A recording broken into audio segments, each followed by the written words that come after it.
Sofiane El Bakkali a été la référence pour ses 14 adversaires et a confirmé tous les pronostics malgré la résistance de l'Éthiopien Lamesha Girma, détenteur du record du monde, suivant la lecture de Aziz Daouda, directeur technique et du développement de la Confédération africaine d'athlétisme. Le technicien que je suis est ravi aujourd'hui de voir la maturité dont a fait preuve Sofiane El Bakkali. Une maturité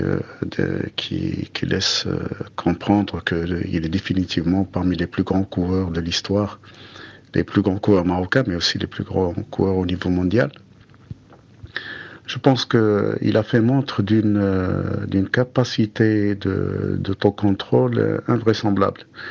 puisque vous avez dû le constater que pendant la course, il y a eu des tentatives, notamment de changement de rythme, etc., auxquelles il a répondu gentiment, pas par à coup, mais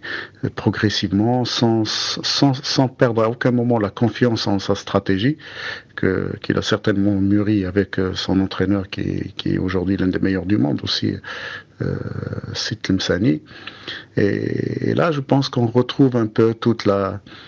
plénitude du savoir-faire marocain dans la course à pied. Je pense que, d'ailleurs, dans les tribunes, beaucoup de ceux qui étaient à côté de là où je me trouvais,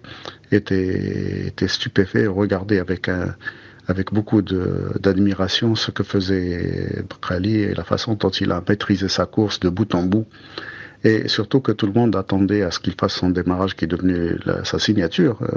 à la sortie du dernier obstacle, quand il passe la rivière et qu'il appuie son pied droit sur l'obstacle pour ensuite pousser d'une façon extraordinaire, alors qu'il a déjà plus de près de 3 km dans les jambes, 2 km 900 à peu près,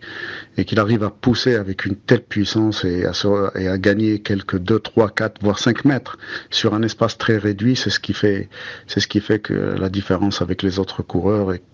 qu'à partir de là, il est difficile de le battre parce qu'il arrive à maintenir un finish d'une qualité extraordinaire.